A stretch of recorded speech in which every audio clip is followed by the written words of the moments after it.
சோதரம் ஒரு வசனத்தை கூட நாம் வாசிக்கலாம்.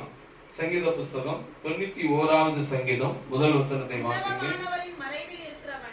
உன்னதமானவரின் மறைவில் இருக்கிறவன் சர்வ வல்லவருடைய நிழலில் தங்குவான். ஒருவருடன் நாம் தலைகளை தாழ்த்தி ஜெபிப்போம். எங்கள் அன்புக்கு அதிகமாய் நேசித்து வழி நடத்துகிற எங்கள் அன்பின் நல்ல பிதாவே, இந்த வசனத்தில் மறைந்திருக்கிற மன்னாவையும் ஆவிக்குரிய ரகசியங்களையும் மகத்துவங்களையும் நாங்கள் கண்டடையத்தக்கதாக அப்பா நீங்க எங்களோடு பேசுங்கப்பா நாங்க கேட்கிறோம். அருமை ரட்சகர் இயேசுவின் நாமத்தில் ஆமென். அல்லேலூயா.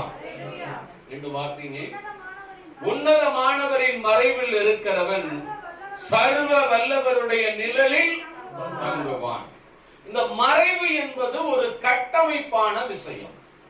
இந்த மறைவு என்பது ஒரு கட்டமைப்பான விஷயம். சபை என்பது ஒரு கட்டமைப்பு. சபை என்பது ஒரு கட்டமைப்பு. குடும்பம் என்பது ஒரு கட்டமைப்பு. பள்ளி என்பது ஒரு கட்டமைப்பு. அல்லேலூயா.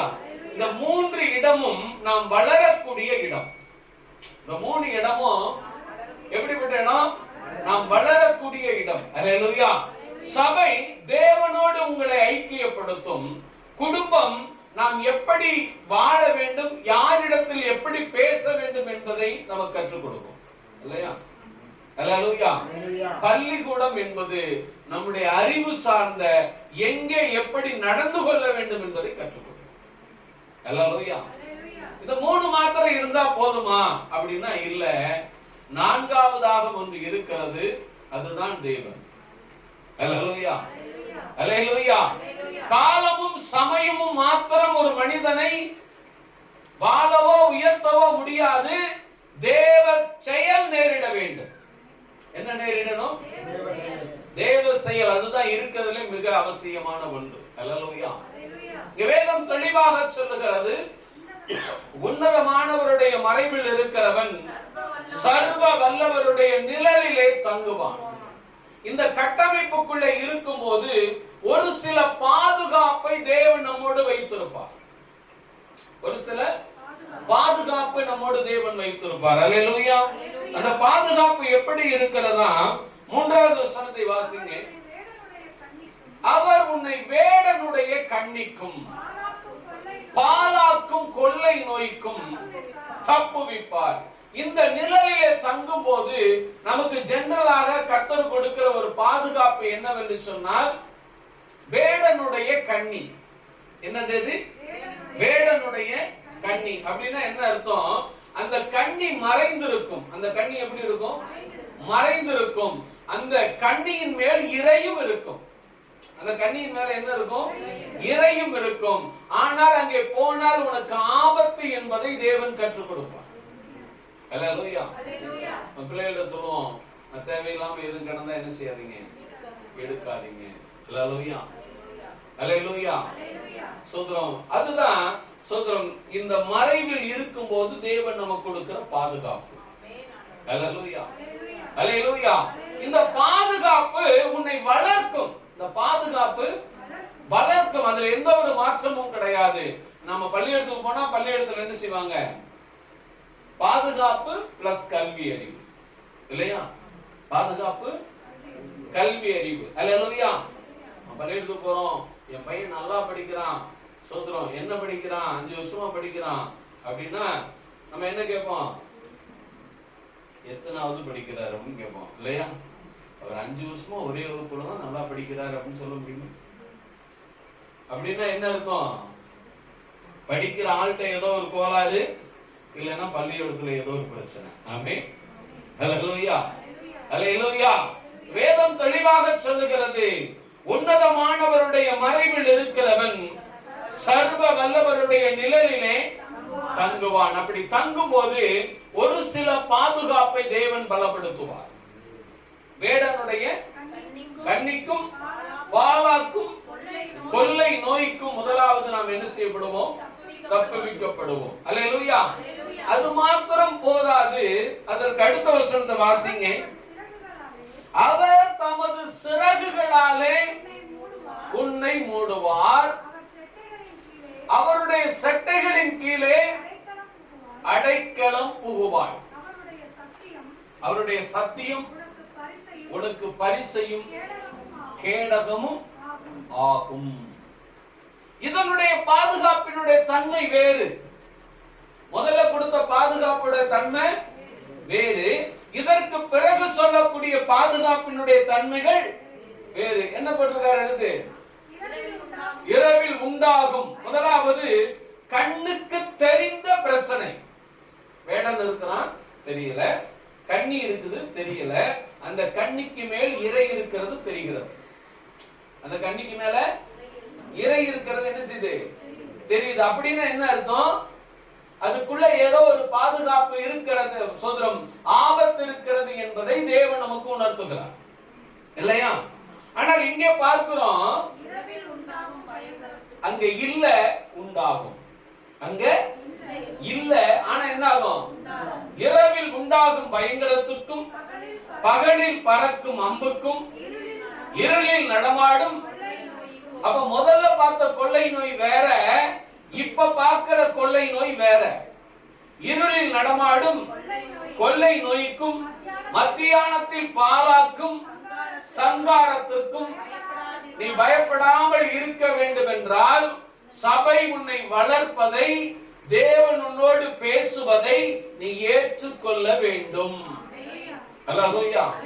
இதற்கு ஆதாரமாக ஒரு சில காரியங்களை குறித்து பார்க்க போகிறோம். ஆதியாகமம் புஸ்தகம் 29ஆம் அதிகாரம்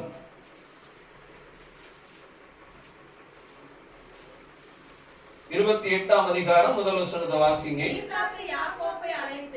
ஈசாக்கு யாக்கோபை அழைத்து அவனை ஆசீர்வதித்து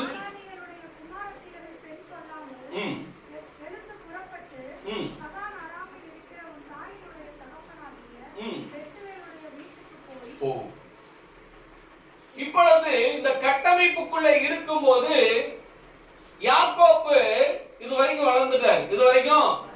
வளர்ந்துட்டார், இப்ப போகும்போது யாக்கோபு வயசு என்ன இருக்கும்?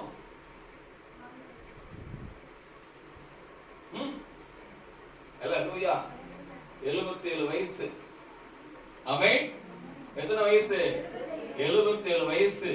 இந்த 77 வயது வரைக்கும் அந்த பாதுகாப்பு, வேடனுடைய கண்ணிக்கும் பாழாக்கும் கொள்ளை நோய்க்கும் அவன் பாதுகாக்கப்பட்டிருக்கிறான்.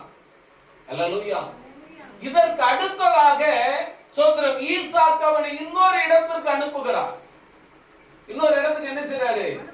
அனுப்புகிறார். வளர்ந்திருக்கிறார். இப்ப அவர் என்ன செய்திருக்கிறாரு? வளர்ந்திருக்கிறார். அல்லேலூயா. வளர்ந்த பிறகு இன்னொரு இடத்துக்கு என்ன செய்வான்? பக்கத்துல பள்ளியிடத்துக்கு அனுப்புறது எதுக்கு? சின்ன பிள்ளைகளா இருக்கு, பாதுகாப்பா போயிட்டு வரட்டும் இல்லையா? அல்லேலூயா. அப்ப காலேஜ் படிக்கும்போது கொஞ்சம் தூரம்னால என்ன செய்வான்? போயிட்டு வந்துருவாங்க அப்படின்ற ஒரு நம்பிக்கை இருக்கும் இல்லையா? அல்லேலூயா. அதுபோல இப்பொழுது ஒரு சில காலகட்டங்கள் மாறின பிறகு இப்பொழுது யாக்கோபு என்ன செய்யப்படுகிறார் என்றால் வேறு இடத்திற்கு அனுப்பப்படுகிறார். அனுப்பப்படுகிற பொழுது ஈசாக்கு அவனை ஆசீர்வதித்து பிளஸ் கட்டளையாக சொல்லுகிறார். என்ன செய்யறாரு? ஆசீர்வதிக்கிறார், அவனுக்கு கட்டளையும் இடுகிறார். அல்லேலூயா. அல்லேலூயா. அவன் கீழ்ப்படிந்து சோதரம் அந்த காரியத்திற்காக அவன் செயல்பட்டு போகிற போது தேவன் அவனோடு இடைப்படுகிறார். தேவன் அவனோடு, அதான் வேதம் சொல்லுகிறது, அவர் தமது சிறகுகளால் உன்னை என்ன செய்வார்? வசந்த வாசிங்க சங்கீதம் 91:4. அவர் தமது சிறகுகளால் மூடுவார். நீ வேணும்னாலும் சரி வேணானாலும் சரி கர்த்தருடைய வார்த்தை உனக்காக பேசப்படுகிறது. முதலாவது தெரிஞ்சுக்கங்க. நீ ஏற்றுக்கொண்டாலும் சரி ஏற்றுக்கொள்ளாவிட்டாலும் சரி கர்த்தருடைய வார்த்தை உனக்காகவும் எனக்காகவும் கர்த்தர் பேசுகிறார். அல்லேலூயா. கர்த்தர் என்ன செய்றாரு? பேசுகிறார். அங்கே ஒரு மாற்றம் இருக்கிறது. அவர் தமது சிறகுகளால் மூடுவார், அடைக்கலமா இருப்பேன்னு சொல்லி இருக்கலாம்ல. அடைக்கலம் புகுவாய்னா என்ன அர்த்தம்? நம்ம உள்ள போறதுன்னா என்ன அர்த்தம்? உலக பிரகாரமா பேசுவோமா? பெண்களுக்கு எந்த வீடு உரிமையான வீடு?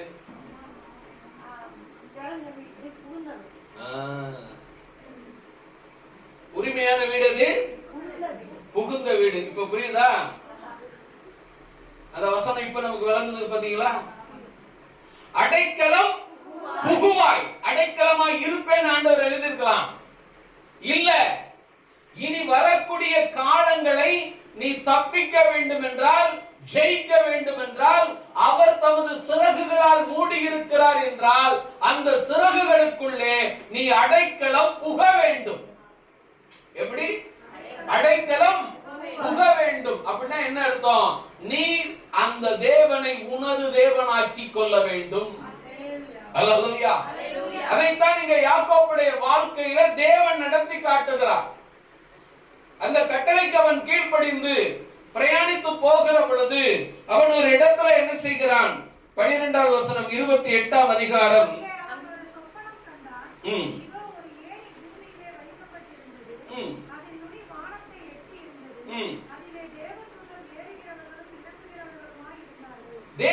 இதான் முதல் சந்திப்பு. யாக்கோபோடு தேவன் முதலாவது பேசுகிற இடம் இதுதான். இதுக்கு முன்னாடி பேசினாரு அப்படின்னா வேதத்துல இல்ல, வேதத்துல இல்ல. அல்லேலூயா, அல்லேலூயா. நீ சபைக்கு கீழ்ப்படுகிற பொழுது, உன்னுடைய வாழ்க்கையில பெற்றோருக்கு கீழ்ப்படுகிற பொழுது, நீ படிக்கிற இடத்துல உன் ஆசிரியருக்கு கீழ்ப்படுகிற பொழுது நிச்சயமாக நீ வளர்க்கப்படுவாய் என்பதில் எந்த மாற்றமும் கிடையாது. ஆமென், அல்லேலூயா. ஆனால் தேவனோடு நீ வளரும் போது அந்த வளர்ச்சி ஆசீர்வாதமாக மாறும். என்னவாய் மாறும்? ஆசீர்வாதமாக மாறும். காரணம் என்ன? அதுதான் தேவனுடைய திட்டம். யாருடைய திட்டம்? தேவனுடைய திட்டம். இப்பொழுது ஒரு சொப்பனத்தை காண்கிறார். என்னங்க பார்க்கிறாரு? ஒரு சொப்பனத்தை பார்க்கிறார், தேவனை பார்க்கிறார், வானத்துக்கு ஏணியை பார்க்கிறார். அந்த ஏணியில தேவதூதர்கள் ஏறுகிறதும் இறங்குகிறதையும் பார்க்கிறார். அப்பொழுது சோதரம் அவர் நின்று பேசுகிறார். அதற்கு மேலாக நின்று என்ன செய்றாரு? என்ன பேசுறாரு? நான் உன் தகப்பனாகிய ஆபிரகாமின் தேவனும் ஈசாக்கின் தேவனுமாகிய கர்த்தர், நீ படுத்திருக்கிற பூமியை உனக்கும் உன் சந்ததிக்கும். இப்ப கல்யாணம் பண்ணிட்டாரா? பண்ணலையா? பண்ணல. ஆமென், அல்லேலூயா. நீ தேவனுக்காக கீழ்ப்படுகிற போது, தேவனுக்காக சோதரம் உன்னை அர்ப்பணிக்கிற பொழுது, தேவன் திட்டங்களை உன் வாழ்க்கையில ஏற்படுத்திக் கொண்டே வருவார். அல்லேலூயா. இப்ப நம்ம கீழ்ப்படுகிறதுல பிரச்சனை, தேவனுக்கு கீழ்ப்படுகிறதுல பிரச்சனை, முடிவெடுக்கிறதுல பிரச்சனை, முடிவெடுக்கிறதுல பிரச்சனை, ஆராதனைக்கு வருவதுல பிரச்சனை. அல்லேலூயா, அல்லேலூயா. உனக்கும் தேவனுக்கும் இடையில எந்த பிரச்சனையும் இராதபடி நீ பார்த்துக் கொள்ள வேண்டும். அப்பொழுது தேவன் உன்னோடு பேசுவதை உன்னால் புரிந்து கொள்ள முடியும். உன்னால் என்ன செய்ய முடியும்? புரிந்து கொள்ள முடியும். பாருங்க, இப்ப தேவன் அவனோடு பேசிட்டார். தேவன் அவனோடு பேசிட்டார். 16வது வசனத்தை வாசிங்க. யாக்கோபு நித்திரை தெளிந்து விழித்தபோது மெய்யாகவே கர்த்தர் இந்த ஸ்தலத்தில் இருக்கிற, இந்த சபையில் கர்த்தர் இருக்கிறார் என்று நீ விசுவாசித்தால் கர்த்தர் உன்னை பாதுகாக்க போதுமானவர். அல்லேலூயா, அல்லேலூயா. அதை வேதம் தெளிவாக சொல்லுகிறது. ஒரு வரி ஆட் பண்ணியிருக்காரு பாருங்க, கடைசி வரி, நான் அறிந்திருக்கிறேன். அல்லேலூயா. எப்படி இருக்கிறானா? அறியாதிருந்தேன். அப்படின்னா என்ன அர்த்தம்? இப்ப அறிந்துகிட்டான அர்த்தம். அல்லேலூயா. அப்படித்தானே? இப்ப முத அறியல, இப்ப என்ன செய்தான்? அறிந்து கொண்டா. என்னவா? கர்த்தர் மெய்யாகவே இந்த ஸ்தலத்தில் இருக்கிறார் என்பதை அறிந்து கொள்வாயானால் அதுதான் அவருடைய செட்டையின் கீழ் நீ அடைக்கலம் புகுவதற்கான வாய்ப்பு. அல்லேலூயா. நம்ம பெரியவங்க சொல்றதெல்லாம் உனக்கு நல்லதா நடக்கும் அப்படிங்கறதெல்லாம் கிடையாது. ஆமென். வாத்தியார் சொன்ன கேள்வி பதிலெல்லாம் உனக்கு எக்ஸாம்ல வருங்கிறதும் கிடையாது. ஆமென். சபையில சொல்ற உபதேசம் எல்லாம் உனக்கு பழிக்குங்கிறதும் கிடையாது. நீ கர்த்தரோடு இருந்தால் ஏற்ற வேளையிலே கர்த்தர் வாய்க்க செய்வார். ஆமென். அல்லேலூயா, அல்லேலூயா. வாத்தியார் சொல்லி கொடுத்தாருங்க, பாடம் நடத்தினாருங்க, அது எதுவுமே வரல. அல்லேலூயா. அல்லேலூயா. சோதரம் நாம் நினைக்கிற காரியங்களை கர்த்தர் கைகூடி வர பண்ணுவார். அதுதான் தேவனுடைய திட்டம். அதுதான் அவருடைய சிறகுகளின் கீழ் என்ன செய்யணும்? அடைக்கலம் புகுற பொழுது சோதரம் நிறைய காரியங்கள் அங்கே இருக்கிறது. நிறைய காரியங்கள் அங்கே இருக்கிறது. இந்த காரியங்களை நாம் ஒன்றொன்றாக பார்க்க போகிறோம். வாசிக்கலாம். சோதரம் ஆதியாகமத்தின் புஸ்தகம் 31ஆம் அதிகாரம் 39வது வசனத்தை வாசிங்க.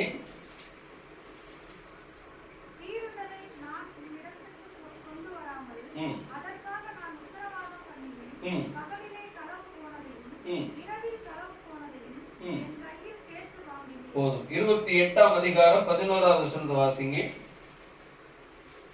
ஒரு இடத்திலே வந்து சூரியன் அஸ்தமித்தபடியினால் அங்கே ராசங்கி அவ்விடத்திலே கற்களில் ஒன்றை எடுத்து தன் தலையின் கீழ் வைத்து அங்கே நித்திரை செய்யும்படி படுத்துக் கொண்டான். ஆமென். அல்லேலூயா.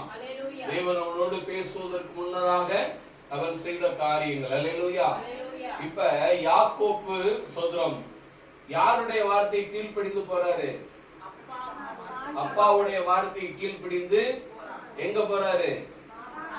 தாய் மாமா வீட்டுக்கு போறார் இல்லையா? அல்லேலூயா.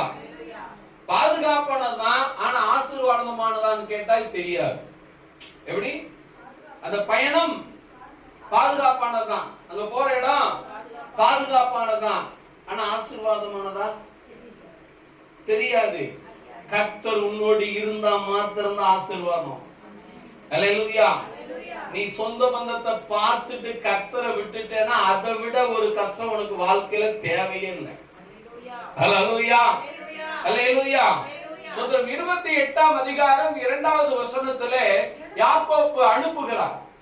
ஒரு இடத்துக்கு போக சொல்லி அனுப்புகிறார். அது எந்த இடம் என்று சொன்னால் தன்னுடைய சோதரம் சகோதரன் வீட்டுக்கு. அல்லேலூயா. இப்ப அந்த இடத்திற்கு யார் வருகிறது என்று சொன்னால் யாக்கோப்பு வருகிறதை நாம் குறித்து பார்க்கிறோம். யாக்கோப்பு வருகிறதை குறித்து பார்க்கிறோம். 29ஆம் அதிகாரம் 25வது வசனத்தை வாசிங்க. காலையிலே இதோ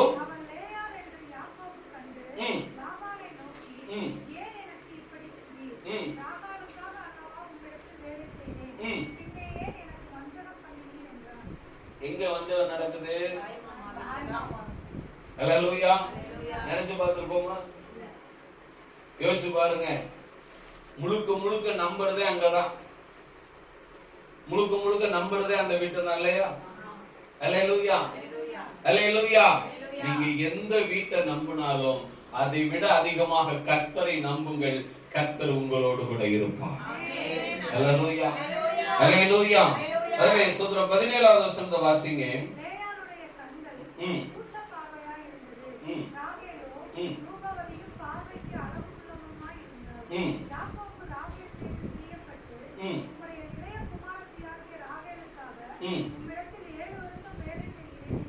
இப்ப ஒரு வார்த்தை சொல்றாரு, நான் உங்களிடத்துல என்ன செய்றேன்? 7 வருஷம் வேலை செய்யறேன்னு சொன்னது யாரு? யாக்கோபு. அதுக்கு லாபான் என்ன சொன்னார் தெரியுமா? அதற்கு லாபான்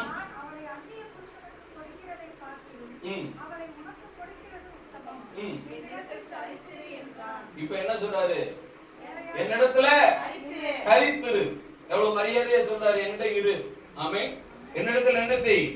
ஆனா இவர் என்ன சொல்றாரு? வேலை செய்யறது நான் வேலை செய்யறேன்னு சொல்லிட்டாரு இல்லையா? அல்லேலூயா. இப்ப லாபானுக்கு பாக்குறாரு, அந்த பெரிய பொண்ணை யாருமே என்ன செய்யல, யாருமே என்ன செய்யல. பாக்குறாரு, யோசிக்கிறாரு, என்ன செய்யலாம், என்ன செய்யலாம். அவரவருடைய வாழ்க்கைக்கு லாபமானதை தான் தேர்ந்தெடுப்பார்கள். யாக்கோபுடைய பார்வையில் இருந்து ராகேலை தேர்ந்தெடுத்தது சரி. ஆமென். ஆனா லாபானுடைய பார்வையில் இருந்து லேயாளை கட்டி கொடுத்ததும் சரி. அப்படிதானே சொல்லணும். அல்லேலூயா. அல்லேலூயா. இங்க அதுதான் நடக்கிறது. எதற்காக இதை நான் சொல்லுகிறேன் என்றால், நீங்கள் எந்த இடத்தில் இருந்தாலும் அந்த இடம் உங்களுக்கு பாதுகாப்பானதாக இருக்கலாம், ஆனால் ஆசீர்வாதமானதாக இருக்குமா என்றால் நிச்சயம் கிடையாது. ஆமென். அல்லேலூயா. நீங்கள் கர்த்தரோடு இருந்தால் மாத்திரம்தான் அது ஆசீர்வாதமாக மாறும். யாரோடு இருந்தா ஆசீர்வாதமா மாறும்? கர்த்தரோடு இருந்தா மாத்திரம்தான் அது என்னவாய் மாறும்? ஆசீர்வாதமாக மாறும். இப்பொழுது 27வது வசனத்தை வாசிங்க, அதே அதிகாரத்திலே.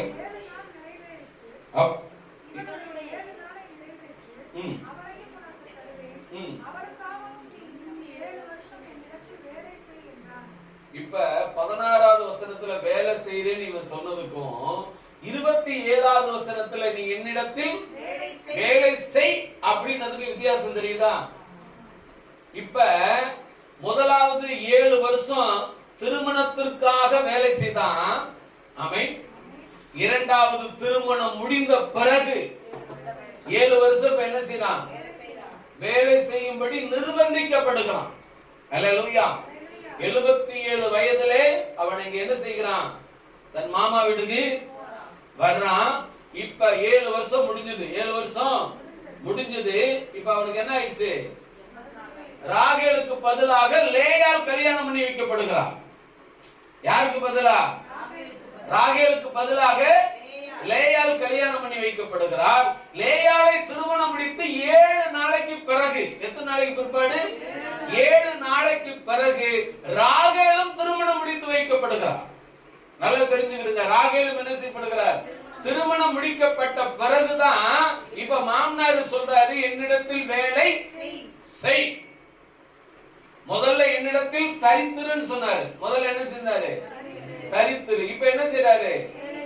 நீங்க திருமணம் முடிப்பதினால் உங்கள் மரியாதை கூடாது. தேவன் உங்களோடு இருந்தால் மாத்திரம்தான் உங்களுடைய மரியாதை கூடும். அல்லேலூயா. நினைக்கிறோம் அவங்க போய் மேரேஜ் பண்ணிட்டோங்க, அதெல்லாம் நமக்கு சரியாயிடும், அவங்க எல்லாம் விட்டு கொடுக்க மாட்டாங்க.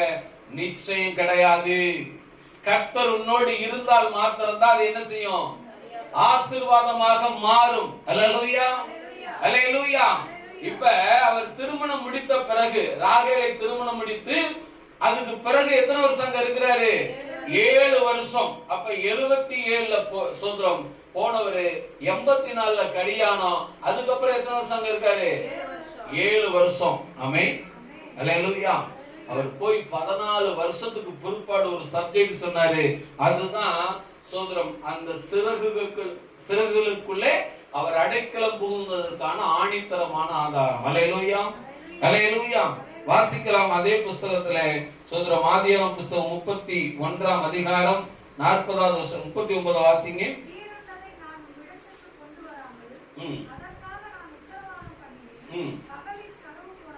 பகலில் களவு போனதையும் இரவில் களவு போனதையும் நீ என் கையில் கேட்டு வாங்கினீர். பகலிலே வெயிலும் இரவிலே குளிரும் என்னை என்ன செய்தது? பட்சித்தது.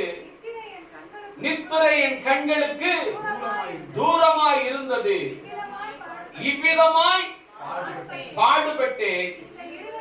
இந்த 20 வருஷம் உம்முடைய வீட்டிலே இருந்தேன்.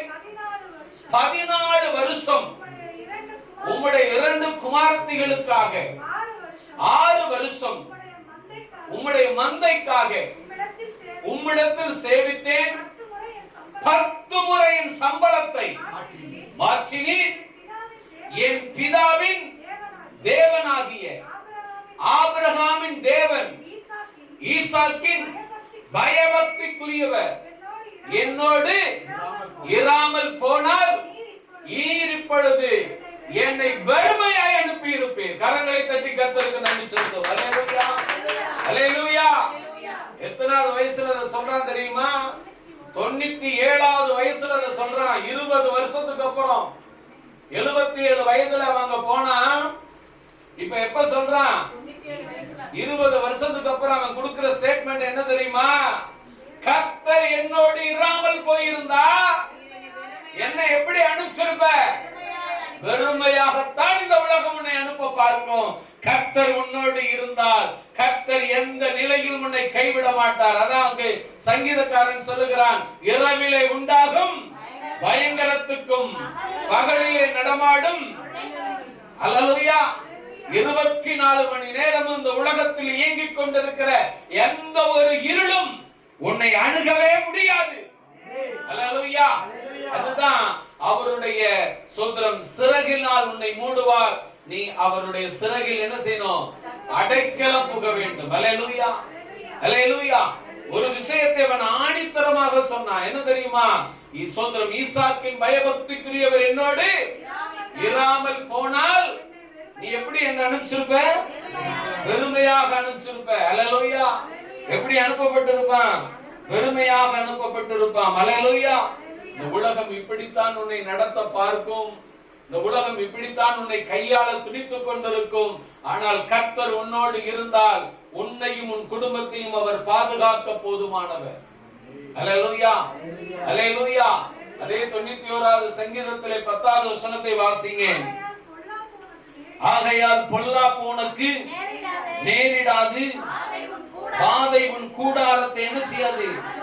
அணுகாது. வாதை உன் கூடாரத்தை அணுகாது. அல்லேலூயா. வாதை உன் கூடாரத்தை அணுகாது. எந்த ஒரு பிரச்சனையும், எந்த ஒரு நாச மோசமும் உன்னுடைய கூடாரத்துக்கிட்ட என்ன செய்ய முடியாது? வர முடியாது. காரணம் என்ன? அவருடைய சிறகினால் உன்னை மூடும் போது அந்த சிறகுக்குள்ள நீ என்ன பண்ணி இருக்கிற? அடைக்கலம் புகுந்திருக்கிற. நீர் மாத்திரம் போதும். யாரு போதும்? என் தேவன் மாத்திரம் போதும். இந்த வார்த்தைய அவன் லேயாள்கிட்ட சொல்றான். வாசிங்க 31ஆம் அதிகாரம், ஆதியாகம புஸ்தகம் 31ஆம் அதிகாரம் சோதரம் 14வது வசனத்தை வாசிங்க. அதற்கு ராகேலும் லேயாலும், எங்கள் தகப்பன் வீட்டிலே பங்கும் சுதந்திரமும் உண்டோ? இப்ப எப்படி பாக்குறாரு? யார பாக்குறாரு? மக வீட்டை. ஆமே. மகளையே அந்நியரா பார்த்திருந்தா மருமகனை எப்படி பார்த்திருப்பான்? யோசிச்சு பாருங்க. மகளையே அந்நியரா பார்த்திருந்தா மருமகனை எப்படி பார்த்திருப்பான்? அதத்தான் யாக்கோபு சொன்னா, நீ என்ன செய்திருப்பீர்? அல்லேலூயா. இதுக்கு சாட்சி அவன் மனைவி சொல்றாங்க. அல்லேலூயா. நாங்கள் அந்நியராய் எண்ணப்படவில்லையா? அவர் எங்களை விட்டு எங்கள் பணத்தையும் என்ன செய்தாரு? வாயிலை போட்டுக் கொண்டார். அல்லேலூயா. எல்லாவற்றையும் அவர்கள் அவனிடத்தில் இருந்து அபகரித்துக் கொள்ள நினைத்தார்கள். ஆனால் கர்த்தர் ஒருத்தத்தை விட்டு கொடுக்கல. அல்லேலூயா. ஒருத்தத்தை என்ன செய்யல? விட்டு கொடுக்கல. சோதரம் யாக்கோபின் புத்திரர் சொல்றாங்க. வாசிங்க 31ஆம் அதிகாரம் 1வது வசனத்தை வாசிங்க.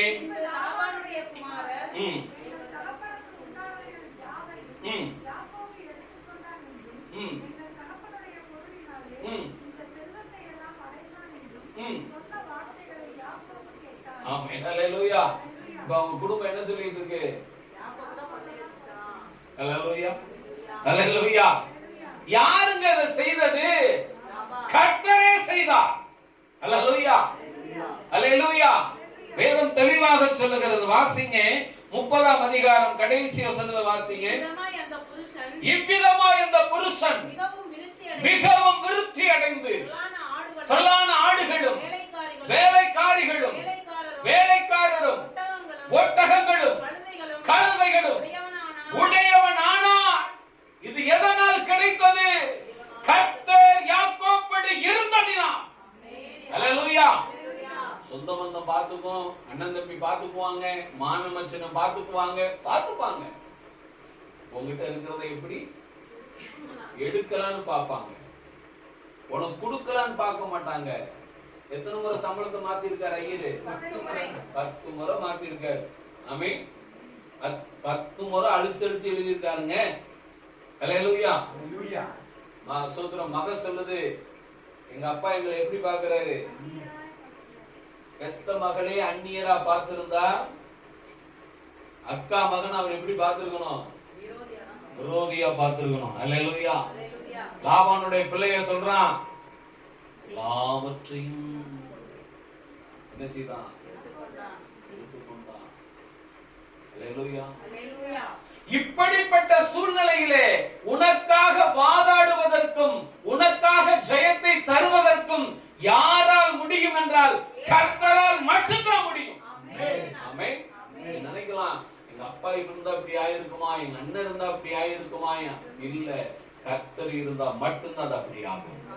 அல்லேலூயா, அல்லேலூயா. கர்த்தர் அவனோடு இருக்கிறதுனாலதான் அவர் சொன்னா இப்படிப்பட்ட காரியங்கள் நடந்தது. ஈசாக்கின் பயபக்திக்குரியவர் என்னோடு இராவிட்டால் நீ என்னை எப்படி அனுப்பிச்சிருப்ப?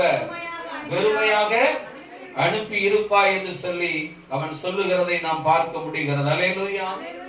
சோதரம் 31ஆம் அதிகாரம் 42வது வசனத்தை வாசிங்க.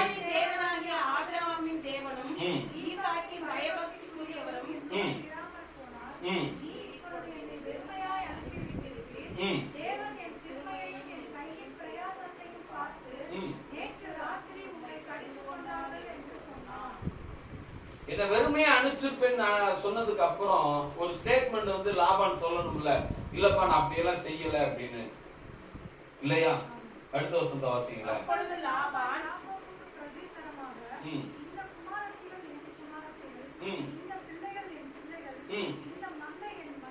இந்த மந்தை யாருடையது? அல்லேலூயா. இந்த மந்தை யாருடையது? சொல்லிட்டானா? அல்லேலூயா. இந்த மந்தை என்னுடைய மந்தை, நீ காண்கிற யாவும் என்னுடையவைகள்.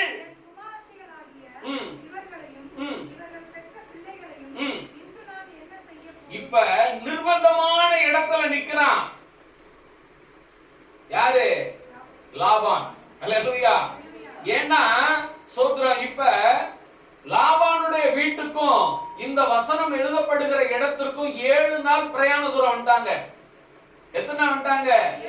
7 நாள் பிரயாண தூரம் வந்துட்டாங்க. இப்ப லாபானோடு வந்திருக்கிறது அவனுடைய சொந்த பந்தங்கள், அவனுடைய சகோதரர்கள். அல்லேலூயா. கடும் வாக்குவாதம் நடக்கிறது, கடும் வாக்குவாதம் நடக்கிறது. அவன் சொல்றான், உன் வீட்டுல இருந்து நான் ஏதாச்சும் எடுத்திருந்தா நீ எடுத்துக்க, எல்லாத்தையும் பரிசோதித்து பாரு. அப்படிங்கும் போது இந்த இடத்துல லாபான் சொல்லியிருந்தா என்ன சொல்லியிருக்கணும்? நீ நினைக்கிறது மாதிரிலாம் இல்லைங்க, நான் எல்லாத்தையும் கொடுத்து அனுப்பலான்னு தான் இருந்தேன் அப்படின்னு நான் சொன்னா, இந்த மந்தை அவன் மகன் சொன்னதானே இவன் சொன்னான். அல்லேலூயா, அல்லேலூயா. அப்ப இதெல்லாம் யாரு பார்த்துக்கிட்டு இருந்தது தெரியுமா? கர்த்தர் பார்த்துக்கிட்டு இருந்தாராம். அல்லேலூயா. யாரு பார்த்துக்கிட்டு இருந்தது? கர்த்தர் பார்த்துக்கிட்டு இருந்தாருங்க. அல்லேலூயா. கர்த்தரே அந்த வார்த்தையை சொன்னார். 30ஆம் அதிகாரம் 12வது வசனத்தை வாசிங்க. பின்பு லேயாளின் வேலைக்காரியாகிய 31:12. அப்பொழுது அவர் கற்களை ஏறெடுத்துப்பார், ஆடுகளோட பொழியும் கடாக்களை எல்லாம் கலப்புநிறமும் புள்ளியும் வரியும் புல்லாயுதமாய் இருக்கிறது. லாபான் உனக்கு என்ன செய்கிற யாவையும் கண்டேன். அல்லேலூயா.